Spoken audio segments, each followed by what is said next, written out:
The main lesson for American friends and allies in Asia and for the United States itself from this Ukraine crisis is that war is real, that invasions, coercion, attacks are possible. And just as Vladimir Putin surprised the world by going all in to invade Ukraine, it is possible, I wouldn't predict it, but it is possible that Xi Jinping or Kim Jong-un could surprise us in the same way in Asia. U.S. allies and partners in the Asia Pacific, with the notable exception of India, which is in a difficult position with Russia, are generally, and in some cases like Japan and Australia, particularly focused on participating in a global coalition to impose economic, financial, and geopolitical costs on Putin for this.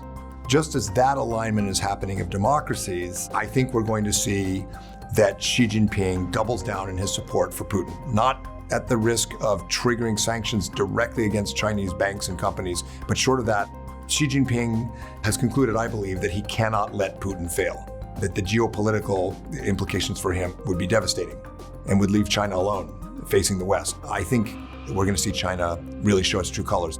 And it will make the US-China strategic competition all the more complicated. If Putin ultimately is successful in subjugating Ukraine, this will cause two huge problems for the United States, not only in Europe, but in Asia.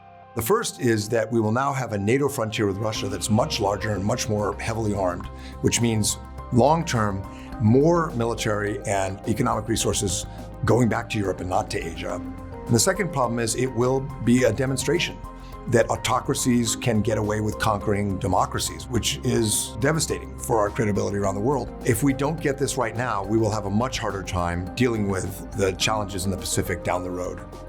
For more information, visit csis.org.